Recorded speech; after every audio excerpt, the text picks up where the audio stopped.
मुल्ला नसरुद्दीन ने एक बार कसम खा ली कि अब शराब नहीं पीना।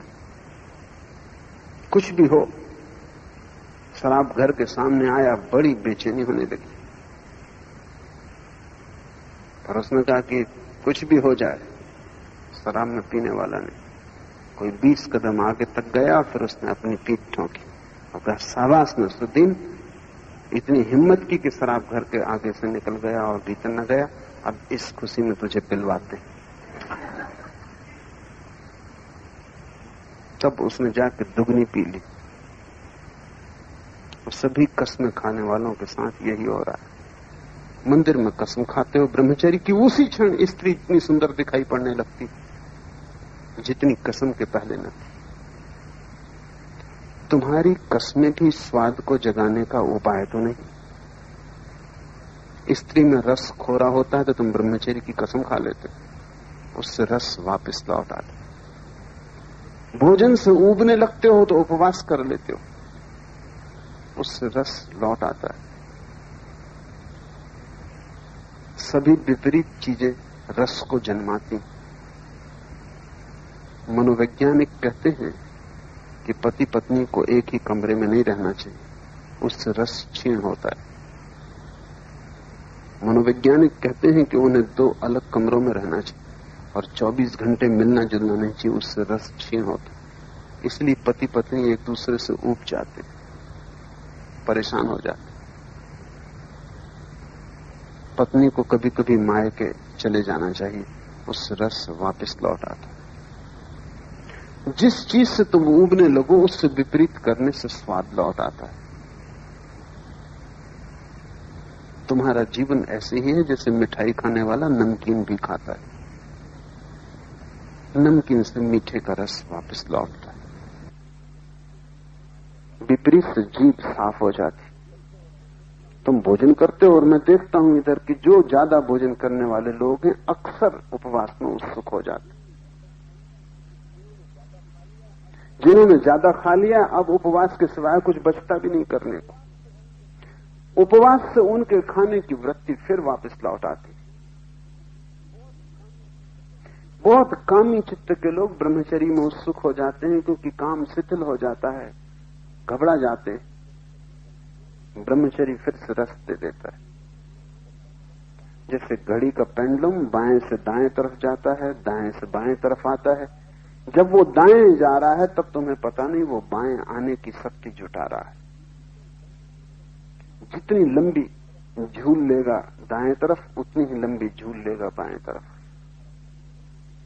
तुम्हारा चित्त ऐसे ही द्वंद्व में भटकता है। तुम पूरे भाव से संसार को भोग लो, तुम संसार से उसी क्षण मुक्त हो जाओगे। संसार इतना व्यर्थ है कि आश्चर्य है कि उसमें रस कायम कैसे रह जाता है। उसमें रस कायम रह जाता होगा तो उसका कारण एक ही है कि तुमने पूरी आंख खोल के भी नहीं देखा। एक स्त्री ने जाकर एक दिन पुलिस स्टेशन में रिपोर्ट लिखवाई कि मेरे साथ बहुत अभद्र व्यवहार हुआ है। एक आदमी ने मुझे रास्ते पे पकड़ लिया और मेरा चुंबन लिया। बड़ी दोपहरी, बाजार खुला, दुकानों पे लोग काम कर रहे, सड़कें चलती फिरती। सुपरिंटेंडेंट ने कहा, कैसा आदमी था, उसका हुलिया लिखवाओ। कितना लंबा था, कैसे कपड़े पहने था, कैसी शक्ल थी। उस स्त्री ने कहा कि ये मुझे कुछ भी पता नहीं।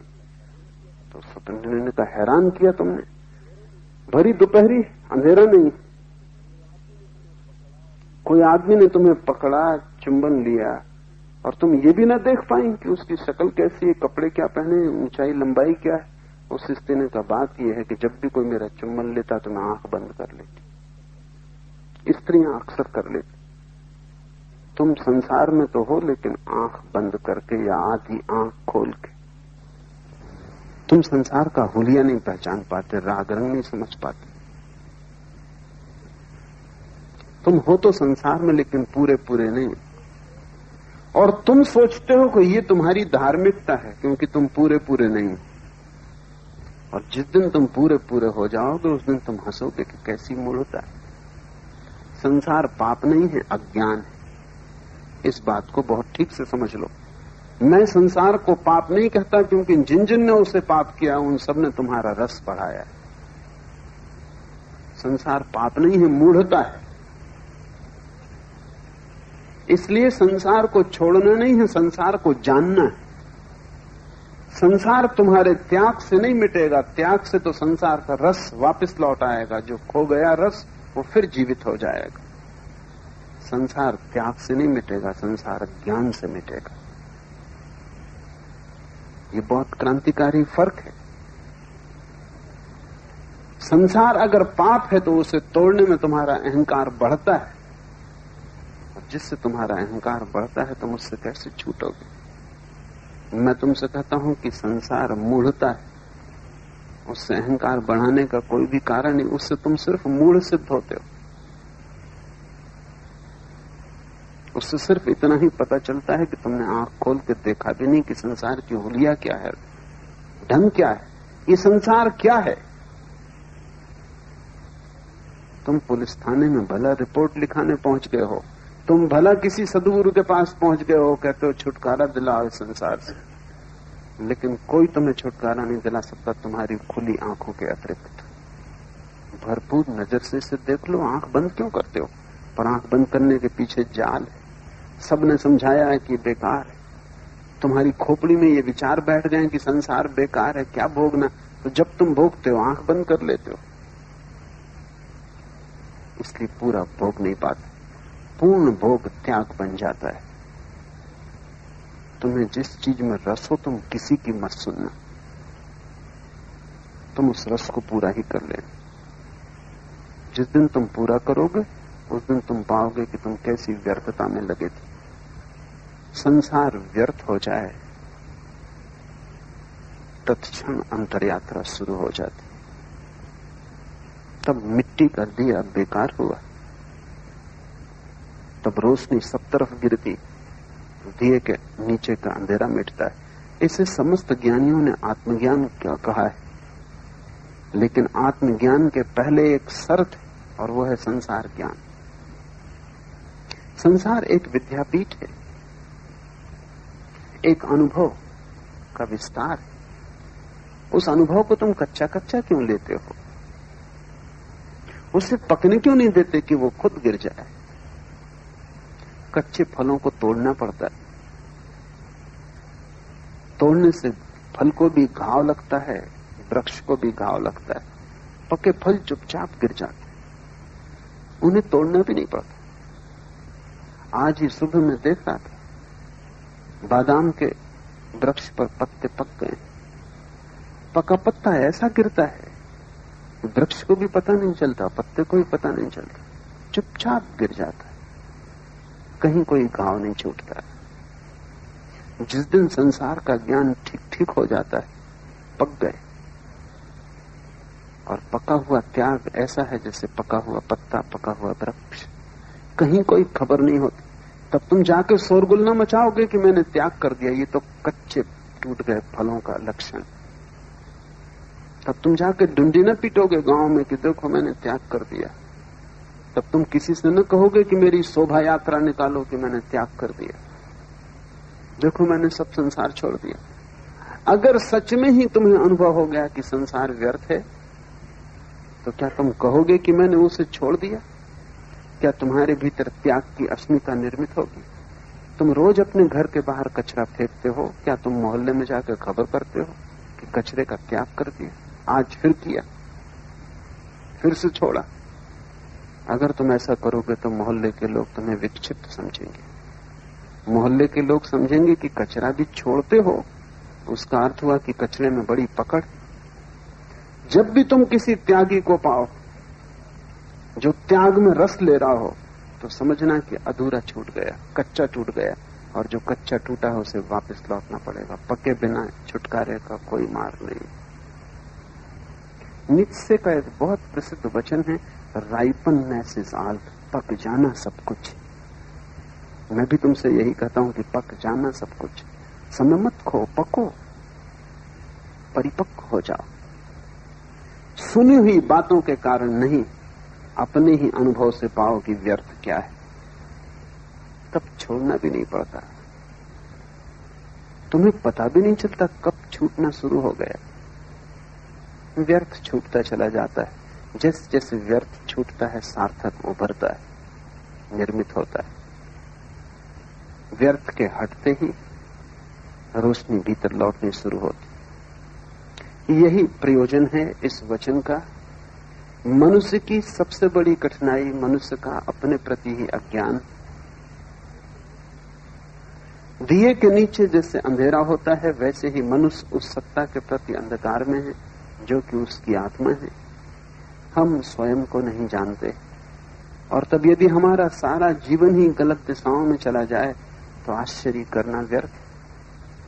तुम गलत कामों को तो बदलने की कोशिश करते हो, लेकिन तुम ये कभी नहीं देखते कि गलत काम तुमसे पैदा हो रहे हैं। तुम एक गलत काम को बदलोगे, तुमसे दूसरा गलत काम पैदा हो जाए। मेरे पास लोग आते हैं, वो कहते हैं मुझे सिगरेट पीनी छोड़नी। मैं उनसे कहता हूं कि सवाल तुम्हारा है, तुम्हारी सिगरेट पीना छोड़ा दूंगा, कल तुम इसकी जगह कोई और परिपूरक खोजोगे, तम्बाकू खाओगे, सूंघनी सूंघोगे, तुम कुछ ना कुछ करोगे। क्योंकि सवाल सिगरेट पीने का नहीं है। ये सिगरेट पीना ऊपर से आ गया कृत्य नहीं, तुम में लगा फल। इसको तुम तोड़ दो, दूसरा फल लगेगा। तुम अपने कृत्यों को बदल के क्या करोगे? तुम अपने आत्मा को जानने की कोशिश करो। जिस दिन तुम अपने को जानोगे, तुम्हारे कृत्य बदलने शुरू हो जाएंगे। लेकिन अक्सर लोग कृत्य को बदलने में लगते हैं क्योंकि वो आसान, उसमें कोई अड़चन नहीं। तुम 7 बजे सोकर उठते हो, 5 बजे उठ सकते हो, 2, 4, 8 दिन परेशानी होगी। अगर जिद्दी स्वभाव के हुए, थोड़ी लठ प्रकृति के हुए, 2, 4, 8 दिन में 5 बजे उठने लगोगे। थोड़ी हठवादिता रही, दम्भी आदमी हुए, उठने लगोगे 5 बजे। लेकिन तुम ही तो उठोगे ना 5 बजे। 7 बजे तुम उठते थे, 5 बजे भी तुम ही उठोगे। जल्दी उठने से क्या फर्क हो जाएगा? लेकिन तुम सोचते हो जाएगा। मुल्ला नसरुद्दीन एक लड़की के प्रेम में था। सभी प्रेमी अपने प्रेम की प्रशंसा करते, तो उस लड़की से कह रहा था कि सुबह उठते ही तेरा नाम लेता। तो उस लड़की ने कहा, यही तो तुम्हारा भाई कहता। नसरुद्दीन ने कहा, लेकिन एक बात ख्याल रखना, मैं उससे पहले सोकर उठता। पहले सोकर उठ के भी तुम नाम लोगे भगवान का, इससे क्या फर्क पड़ता है?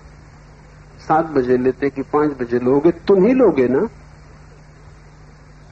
7 और 5 से तुम में क्या फर्क पड़ता है? कोई भी फर्क नहीं पड़ता।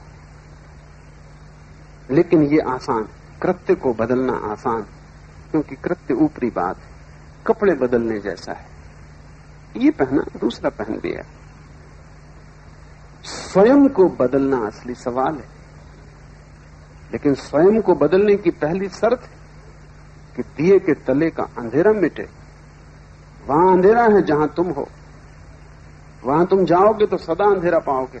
समस्त शास्त्र कहते हैं कि भीतर प्रवेश करके बड़े प्रकाश का अनुभव होता है, लेकिन तुम आंख बंद करो, सिर्फ अंधेरा दिखाई पड़ेगा। ये कोई शाब्दिक बात नहीं है जो मैं कह रहा हूं कि दिया तले अंधेरा है। समस्त वेद, उपनिषद, कुरान, बाइबल, धम्मपद, सभी का एक बारे में सहमति है कि भीतर अनंत प्रकाश है। लेकिन तुम जाओ, आंख बंद करो, जैसी आंख बंद करते हो अंधकार। क्या मामला है? क्या ये सारे लोग भ्रांति में थे? तुम जब भी आंख बंद करते हो अंधेरा, और ये सब चिल्लाए चले जाते हैं। अलग अलग देशों में पैदा हुए लोग, अलग अलग समयों में, एक दूसरे से कोई संबंध भी नहीं, एक दूसरे से सीखने का उपाय भी नहीं, लेकिन समस्त शास्त्र कहते हैं कि भीतर परम प्रकाश। थोड़ा सोचना कि क्या होगा कारण। परम प्रकाश भीतर है, लेकिन अभी तुम जहां खड़े हो वहां अंधेरा पड़ रहा है। अभी तुम्हारी सारी रोशनी बाहर जा रही, भीतर कुछ भी नहीं बचती। अभी तुम ऐसे हो कि सारी गंगा सागर की तरफ बही जा रही, गंगोत्री में कुछ नहीं बचता। गंगोत्री खाली हो जाती, पानी भाग रहा है बाहर की तरफ, दूर जा रहा है अपने से। भीतर सब रिक्त होता जा रहा है। और ऐसा अगर होता रहे तो कितना ही प्रकाश तुम्हारे भीतर हो, अंधकार हो जाएगा। वैज्ञानिक कहते हैं कि हमारा जो सूरज ये 4000 साल में बुझ जाएगा, क्योंकि रोशनी बाहर जा रही। विराट है, पृथ्वी से 60,000 गुना बड़ा है, अनंत क्षमता का है, लेकिन वो भी चुक जाएगा। 4000 साल में सूरज भी खाली हो जाएगा, क्योंकि प्रकाश बाहर चला जा रहा है। तुम सूरज से भी बड़ी क्षमता के हो। कबीर ने कहा जैसे हजारों सूरज एक साथ जल जाएं, ऐसा वहां प्रकाश है, लेकिन वो भी चुका देते हो। बाहर बाहर बाहर खाली होते जाते। जिस जैसे खाली होते वैसे वैसे दीनता लगती। बच्चे को देखो, बड़े भाव से भरा हुआ पैदा होता, जैसे सम्राट। और बूढ़े को देखो, थका हारा टूट गया। जिब्रान की एक छोटी सी कहानी है। एक लोमड़ी सुबह सुबह उठी, उसने अपनी छाया देखी। सुबह का सूरज उग रहा था, उसकी छाया बहुत बड़ी थी। उसने कहा आज तो एक ऊंट मिले खाने को तभी हल होगा। इतनी बड़ी छाया थी, एक ऊंट से कम में पेट न भरेगा। फिर दोपहर तक उसने ऊंट की तलाश की। अब लोमड़ी को कहीं ऊंट मिले, और मिल भी जाए तो लोमड़ी करेगी क्या। लेकिन दोपहर तक भूखी हो गई, थक गई। फिर उसने दोबारा नीचे छाया की तरफ देखा, सूरज सिर पे आ गया। अब छाया बहुत छोटी पड़ रही थी। उसने कहा कि अब तो एक चींटी भी मिल जाए तो भी काफी। सभी बच्चे ऐसे भरे हुए पैदा होते। सुबह छाया बड़ी लंबी पड़ती, बूढ़े होते होते सब सिकुड़ जाता है। ऊंट की आशा लेके चलते हैं, चींटी भी मिलती नहीं। अब तो एक चींटी भी मिल जाए तो बहुत। सुबह ऊंट भी मिलने से काम चलने वाला नहीं था। सभी बच्चे बड़ी महत्वाकांक्षा लेके संसार में चलते हैं, और सभी बूढ़े सिर्फ टूटे हुए खिलौने लेकर समाप्त होते हैं। सब सपने पैरों तले रुंधे हुए, सब इंद्रधनुष टूटे हुए। बूढ़े की असली पीड़ा न तो बुढ़ापा है न मृत्यु। बूढ़े की असली पीड़ा है सब सपनों का टूट जाना। सब महत्वाकांक्षाएं व्यर्थ सिद्ध हुई। जो भी पाना चाहा वो व्यर्थ गया। मिला तो भी व्यर्थ गया, न मिला तो भी व्यर्थ गया। जीवन बड़ा अनूठा है। यहां सभी हार जाते हैं, जीतता यहां कोई भी नहीं। जो जीते हुए दिखाई पड़ते हैं वे भी हार जाते हैं। जो हारे हुए हैं वे तो हारे हुए हैं ही। यहां पराजित और विजेता सब बराबर हो जाते हैं। मृत्यु जैसी समाजवादी और कोई घटना नहीं। वो बिल्कुल परम साम्यवादी, सबको बराबर कर देती। सब लिखा पढ़ा साफ हो जाता। जैसे जैसे जीवन उतरने लगता है वैसे वैसे लगता है सब व्यर्थ गया। इसके पहले अगर तुम सजग हो जाओ कि ये जीवन का स्वभाव ही व्यर्थ जाना, बाहर तुम संपदा को पा ही ना सकोगे। और तुम जो भी खोजोगे, अगर भीतर तुम गलत हो तो तुम्हारी सब खोज गलत होगी। यात्रा पथों का सवाल नहीं है, यात्री का सवाल है। मुझसे लोग पूछते हैं कि सही मार्ग क्या है। उनसे कहता हूं तुम मार्ग की फिक्र छोड़ो, सही यात्री गलत मार्ग से भी पहुंच जाएगा, और गलत यात्री सही मार्ग पर भी क्या करेगा। तुम्हारी आंख में अगर नशा हो तो तुम जो भी देखोगे, जहां भी देखोगे, सब गलत होगा। मुल्ला नसरुद्दीन और उसका जुड़वा भाई, दोनों का जन्मदिन था। तो दोनों ने सोचा जाएं किसी होटल में, खाएं पिएं मौज करें। दोनों ने एक से कपड़े पहने, एक से टाई लगाई, एक से रंग का कोट, एक से जूता, एक से रुमाल खोसा। दोनों पहुंचे, मिठाई खाई, भोजन किया, शराब गृह में पहुंचे। एक से गिलासों में एक सी शराब बुलाई। एक शराबी सामने बैठा, आंखें मीर मीर के उनको देखने लगा। कई बार आंखें मीर के देखा तो नसरुद्दीन हंसा। उसने कहा कि परेशान ना हो, नशे के कारण तुम्हें गलत दिखाई पड़ रहा है, ऐसा मत सोचो। या एक का दो दिखाई पड़ रहा है, ऐसा भी मत सोचो। हम दो जुड़वा भाई हैं। उस शराबी ने फिर से आंख मेरी और कहा कि तुम चारों? उसको चार दिखाई पड़ रहे हैं। तुम्हारी आंख में अगर मोह, तुम जहां भी देखोगे वहीं संसार है। संसार नहीं है सवाल, मोह सवाल है। तुम परमात्मा को भी देखोगे वहां भी संसार दिखाई पड़ेगा। तुम्हारी आंख से मोह खो जाए, तुम जहां भी देखोगे पाओगे परमात्मा है। असली सवाल क्या है ये नहीं है बाहर, असली सवाल कौन है भीतर। किस रास्ते से जाते हो? व्यर्थ। हिंदू की, मुसलमान की, ईसाई की, बौद्ध की, जैन, सब व्यर्थ। रास्ता सवाल नहीं, यात्री सवाल है। तुम हो असली सवाल। और तुम्हारी दो स्थितियां हैं। एक तो स्थिति है कि प्रकाश बाहर जाता हुआ, भीतर अंधेरा, और दूसरी स्थिति है प्रकाश भीतर आता हुआ और भीतर कोई अंधेरा नहीं। जिस दिन तुम भीतर प्रकाश से भर जाते हो, उस दिन तुम जहां भी जाओगे वहीं प्रकाश। उस दिन तुम जहां भी जाओगे वहीं परमात्मा है। उस दिन तुम जहां देखोगे वहीं ब्रह्म। उस दिन तुम जहां झांकोगे वहीं उसे पाओगे। जीसस ने कहा है, तोड़ो लकड़ी को और पाओगे तुम मुझे, उठाओ पत्थर को, मैं ही छिपा हूं। लेकिन ये किसके लिए कहा है? तुम लकड़ी तोड़ोगे, ईश्वर को पाओगे? कुछ भी ना पाओगे, लकड़ी और टूट गई। पत्थर उठाओगे, ईश्वर को दबा हुआ पाओगे? असंभव। तुम जहां भी जाओगे, जो तुम्हारी दशा है उसी की प्रतिध्वनि पाओगे। संसार दर्पण, तुम अपने को ही देखोगे और कुछ देखने का उपाय नहीं।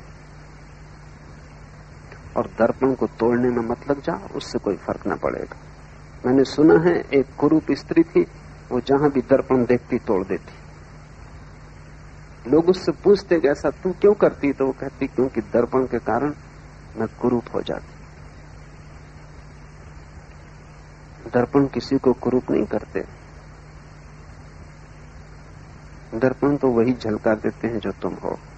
तुम्हारे सब संबंध, पत्नी, पति, बेटे, पिता, मां, मित्र, शत्रु, समाज, संसार, तुम्ही को झलकाता है। सभी दर्पण। जहां जहां तुम देखते हो कुरूपता, वहीं से तुम भागते हो, दर्पण तोड़ते हो। दर्पण तोड़ने से क्या होगा? अपने को बदलो। लेकिन अपने को बदलने का स्मरण ही तब आता है जब रोशनी भीतर की तरफ जानी शुरू हो जाती। दो यात्राएं हैं प्रकाश की, या बाहर की तरफ या भीतर की तरफ। और जो गहनतम घटना घटती है वो ये कि जैसे ही प्रकाश भीतर आना शुरू होता है, जैसे तुम आंख बंद करते हो और ध्यान भीतर आता है। कब आएगा ध्यान भीतर? जब बाहर कोई वासना न हो। वासना ध्यान को आकर्षित करती, वो ध्यान का ऑब्जेक्ट, विषय वस्तु बन जाती। उपवास करो, भोजन पे ध्यान जाएगा। कभी नहीं जाता था भोजन पे, उपवास के दिन भोजन पे जाएगा। मंदिर में बैठो, ध्यान दुकान पे जाएगा। क्यों ऐसा होता?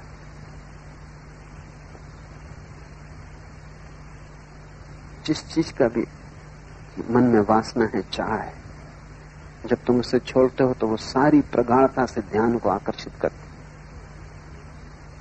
आंख बंद करते हो, भीतर ध्यान क्यों नहीं जाता? क्योंकि अभी बाहर चाहे कायम, निर्वासना हुए ध्यान न होगा।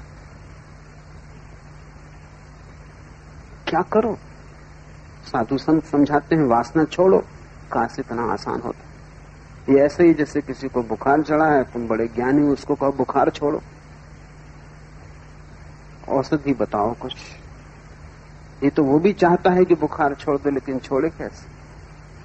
तुम कितनी कहो कि तुम ही बुखार को पकड़े हुए, बुखार तुम्हें नहीं पकड़े हुए, फिर भी वो कहेगा कि मैं क्या करूं, कैसे छोड़ूं? बुखार है, औषधि चाहिए। क्या है औषधि? इस संसार से चाहे टूट जाए, एक ही औषधि मैं अनुभव कर पाता हूं, और वो ये है कि तुम बहुत सजगता से संसार को भोगो। बेहोशी में भोगोगे ये संसार कभी भी तुमसे छूटेगा ना। तुम सजगता से भोगो। जहां जहां संसार कहे यहां रस है, वहां वहां जाओ, वहां वहां पूरा ध्यान लगा दो। भूल जाओ परमात्मा को, भूल जाओ आत्मा को, भूल जाओ सद्गुरुओं को, शास्त्रों को, पूरा ध्यान वहां लगा दो और पूरे ध्यान से भोग लो। जिस चीज को तुम पूरे ध्यान से भोग लोगे वही व्यर्थ हो जाएगी। सार्थकता वहां है नहीं। संसार को व्यर्थ करो, संसार को चुका दो, तुम अचाह से भर जाओगे। और जब अचाह होगी तब भीतर ध्यान ले जाने में क्या अड़चन? अड़चन खत्म हो गई, बाधा कोई ना रही। तब बिना विधि के भी ध्यान भीतर जाता है। विधियों की तो जरूरत इसीलिए है क्योंकि तुम बिल्कुल अस्त व्यस्त हो। तब तुम आंख बंद करो, ध्यान भीतर जाता है। आंख खोलो, ध्यान बाहर जाता है। हाथ से किसी को छुओ, स्पर्श दूसरे को मिलता है। मत छुओ, फिर बैठ जाओ, खुद का स्पर्श शुरू हो जाता है। इतना ही सहज है। लेकिन चाह टूट जाए, और चाह के टूटने का ढंग है, औषधि है कि चाह को ध्यानपूर्वक संभोग करो। ध्यानपूर्वक स्त्री से छुटकारा हो जाएगा, पुरुष से छुटकारा हो जाएगा। भोजन करो ध्यानपूर्वक, स्वाद से मुक्ति हो जाएगी। सौंदर्य को देखो ध्यानपूर्वक, सौंदर्य समाप्त हो जाएगा। सुख को देखो गौर से, सुख खो जाएगा। दुख को देखो गौर से, दुख हो जाएगा। जैसे जैसे बाहर की चीजें व्यर्थ होंगी वैसे वैसे दिए के नीचे जो अंधेरा है वो मिटेगा, रोशनी आएगी। और जिस दिन दिए के नीचे का अंधेरा मिट जाता है उस दिन आत्मज्ञान। बुद्ध ने मरते समय जो अंतिम शब्द कहे हैं वो है अप दीपो भव। आनंद ने पूछा आप हम क्या करेंगे? तुम हमारे दिए थे, तुम्हारी रोशनी से हम चलते थे। तुम प्रकाश थे तो अंधेरा न था। अब रात अंधेरी हो जाएगी, अब हम भटकेंगे। हम तुम्हारे प्रकाश में भी न पहुंच पाए, हम तुम्हारे बिना कैसे पहुंचेंगे? तुम बुझे जा रहे हो, हमारा क्या होगा? बुद्ध ने कहा अप दीपो भव, अपने दिए बनो आनंद। और दूसरे की रोशनी से कोई कभी नहीं पहुंचा, क्योंकि दूसरे की रोशनी भी बाहर पड़ सकती है। तुम्हारे भीतर तो सिर्फ तुम्हारी रोशनी ही पड़ सकती। मैं कितना ही प्रकाश करूं वो तुम्हारे चारों तरफ होगा, तुम्हारे भीतर नहीं जा सकता। मैं कितना ही समझाऊं वो समझ तुम्हारे चारों तरफ से तुम्हें घेर लेगी, तुम्हारा वातावरण बन जाएगी, तुम्हारे चारों तरफ एक आभा का मंडल बन जाएगी, लेकिन भीतर नहीं जाएगी। भीतर तो तुम्हारा ही ज्ञान स्फुरित होगा, तुम्हारी ही आत्मा जलेगी, तुम्हारा ही दिया जलेगा। तभी वो दिया जल ही रहा है, सिर्फ उसके नीचे अंधेरा है। अंधेरे के कारण मैंने तुम्हें बताया, एक एक कारण को तोड़ते चलो। सबसे बड़ा कारण यह है कि तुम्हारा रस अभी संसार में कायम। तो मैं नहीं कहूंगा तुमसे कि रस कायम रहते हुए तुम भीतर मुड़ो, तुम कभी न मुड़ पाओगे। तुम इस रस को विरस कर डालो। और विरस करने का मेरा प्रयोग बिल्कुल भिन्न है जो तुम्हें दूसरों ने समझाया है। दूसरों ने समझाया है कि विरस कर डालो, मतलब समझो ऐसा कि इसमें कोई रस नहीं, विचार करो इसमें कोई रस नहीं। मैं तुमसे नहीं कहता कि विचार करो, मैं कहता हूं ध्यान करो। सोचो मत कि रस नहीं, सिर्फ ध्यान को गड़ा कर देखो। अगर रस है तो मिल जाएगा, रस नहीं है तो मिल जाएगा। अब तक संसार में जिन्होंने ध्यान से देखा, जिन्होंने बाहर ध्यान से देखा, उन्होंने पाया कि वहां सब आसार है। ये आसार की प्रतीति तुम्हारी अंतर यात्रा का द्वार बन जाती, रोशनी भीतर आ जाए, तुम रोशनी के एक भीतरी वर्तुल बन जाओ। फिर तुम्हारे जीवन में कुछ गलत ना होगा, तुम जो भी करोगे वो ठीक। लोग कहते हैं कि साधु वो है जो ठीक करता है, जो ठीक ठीक करता है सब काम, जिसका सब व्यवहार सम्यक है, वो साधु है। मैं नहीं कहता, मैं तो कहता हूं साधु जो करता है वही सम्यक व्यवहार है, वही ठीक ठीक व्यवहार। व्यवहार से कोई साधु नहीं होता, साधु से व्यवहार जन्मता है। आचरण तो तुम ठीक ठीक कर सकते हो, बिल्कुल राम जैसा, लेकिन तुम राम ना हो जाओगे, तुम ज्यादा से ज्यादा रामलीला के राम रहोगे। यही तो बेचैनी है। इतने साधु संत, इतने रामकृष्ण चारों तरफ मौजूद, उनमें अधिकतर अभिनेता हैं, उनकी मंच बड़ी है, वो किसी थिएटर में नहीं कर रहे हैं काम, लेकिन थिएटर में आचरण में सब कुछ है। भीतर वो भी परेशान है, साध लिया है सब, जैसे तोते ने कंठस्थ कर लिया हो। एक आदमी एक तोते को बेचने गया, एक सर्कस में पहुंचा, उसने सर्कस के मैनेजर को कहा कि सिर्फ 20 रुपए दे दें, और ये तोता असाधारण, इस तरह बोलता है कि कभी कोई तोता नहीं बोला। तो उस मैनेजर ने कहा कि अगर सच में ही ये बात है तो 20 रुपए में तुम इसे क्यों बेच रहे हो? हटाओ इस तोते को यहां से, 20 रुपए में कोई ऐसे अद्भुत तोते को बेचने आएगा? तोता एकदम उछला अपने पिंजड़े में और उसने कहा, महाशय जल्दी मत करें, मैं सच में ही ऐसा तोता हूं, और इस आदमी से बुरा आदमी खोजना मुश्किल है जो मेरा मालिक है। इसने मेरे कारण लाखों रुपए कमाए। हिटलर, मुसोलिनी, चर्चिल, रूजवेल्ट, सभी ने मुझे प्रशंसा के पत्र दिए, जगह जगह मुझे स्वर्ण पदक मिले, इसने सब बेच खाए। ये मुझे ठीक से खाना भी नहीं देता, पानी भी नहीं पिलाता, आप थोड़ी दया करें और मुझे खरीद लें। चौंक गया वो मैनेजर तो सर्कस का, ऐसी भाषा जैसे ठीक काशी से शिक्षित पंडित हो, शुद्ध और इतनी संगत। उसने उस आदमी को कहा कि तू पागल है, ये तोता लाखों का है और इसको तू 20 रुपए में बेच रहा है, क्या कारण तेरा बेचने? उसने कहा तो और तो सब ठीक है, मैं इसकी झूठ से बहुत ऊब गया हूं। 24 घंटे बकवास, एक तो बकवास लगाए रख, और मुझे पता है कि सिर्फ तोता है तो सिर्फ बकवास है, भीतर तो कुछ है नहीं इसके। और जो भी सुन लेता है दोहराने लगता है, ये हिटलर, मुसोलिनी न इसने कभी देखे।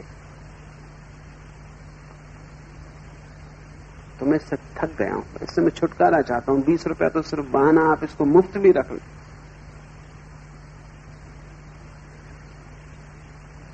तुमने कभी अपने मन की तरफ ख्याल किया कि मन क्या है इस तोते से ज्यादा है?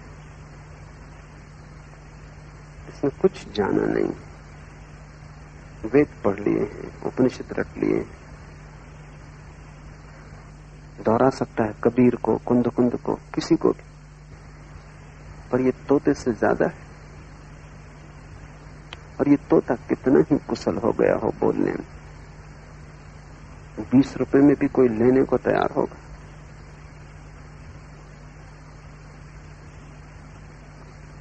लेकिन आश्चर्य कि तुम इससे अभी तक उबे नहीं, और इसकी झूठों से भी तुम उबे नहीं। इसने जमाने भर के गोल्ड मेडल इकट्ठे कर लिए, ये तुमसे निरंतर झूठ बोल रहा है और तुम भरोसा किए चले जाते। और इसकी बकवास 24 घंटे चल रही। वो तोता तो कभी सोता भी रहा होगा, ये सोता भी नहीं, ये रात भर सपने चलाता है, दिन भर विचार चलाता है, और कुछ भी सार नहीं। तुम्हारा मन भी एक झूठ है जो तुमने उधार ले लिया, तुम्हारा आचरण भी एक झूठ है जो तुमने उधार ले लिया। तुम्हारे पास न तो कोई अंतरात्मा है, न कोई अंतःकरण। आचरण तुमने दूसरों से सीख लिया है। जैन घर में पैदा हुए तो रात खाना नहीं खाते, हिंदू घर में पैदा हुए तो मजे से खाते हो, मुसलमान घर में पैदा हुए तो मांसाहार में कोई अड़चन नहीं। तुम सीखते हो दूसरों से, तुम्हारे चारों तरफ जो बताया जाता है वही तुम पकड़ लेते हो। कोई फर्क नहीं है हिंदू, मुसलमान, जैन में। जो जैन को बताया गया वो उसने पकड़ लिया, जो मुसलमान को बताया गया वो उसने पकड़ लिया, जो हिंदू को बताया गया वो उसने पकड़ लिया। तोतों में कोई फर्क नहीं, जो बताया गया वो पकड़ लिया। तुमने अपनी चेतना का कोई उपयोग किया पकड़ने? तुमने अपनी तरफ से जीवन को कुछ साधा, या जो सुना अंधे की तरह तुम उसके पीछे चले गए? तुम बिल्कुल उधार हो, और इस उधारी से तुम्हारे भीतर बड़ा अंधकार। न चिंता करो आचरण की, न चिंता करो व्यवहार की, न चिंता करो विचार की, चिंता करो सिर्फ ध्यान की, क्योंकि उस एक के साधने से सब साथ दिया जाएगा। जैसे माला के भीतर धागा अनस्यूत है, ऐसे तुम्हारे आचरण, व्यवहार, विचार सब में ध्यान अनस्यूत है, वो धागा है। उस एक को पकड़ लो, सब पकड़ में आ जाएगा। कहां से पकड़ोगे? जहां तुम हो। अभी तुम बाहर हो, वहीं ध्यान करो। भोजन को ध्यान बना लो, भोग को ध्यान बना लो, धन को ध्यान बना लो, क्रोध को ध्यान बना लो। जो भी हो, जहां हो वहीं ध्यान को लगा दो। और तुम बड़े चकित होगे, क्रोध से ध्यान जोड़ा कि क्रोध समाप्त हो जाता, ध्यान ही रह जाता। लोभ से ध्यान जोड़ा, लोभ समाप्त हो जाता, ध्यान ही रह जाता। संसार में ही ध्यान करते करते तुम पाओगे कि संसार खो गया, ध्यान रह गया। जैसे ही ध्यान बचता है, अंतर यात्रा शुरू हो जाती। दिए के नीचे का अंधेरा मिट जाता है। पहुंच जाते हो तुम उस जगह जहां हजारों सूर्य एक साथ उदित हो रहे हो, और जो कभी डूबते नहीं, जिनका कोई अस्त नहीं। तुम्हारे भीतर परम सूर्योदय छिपा है। आज इतना है।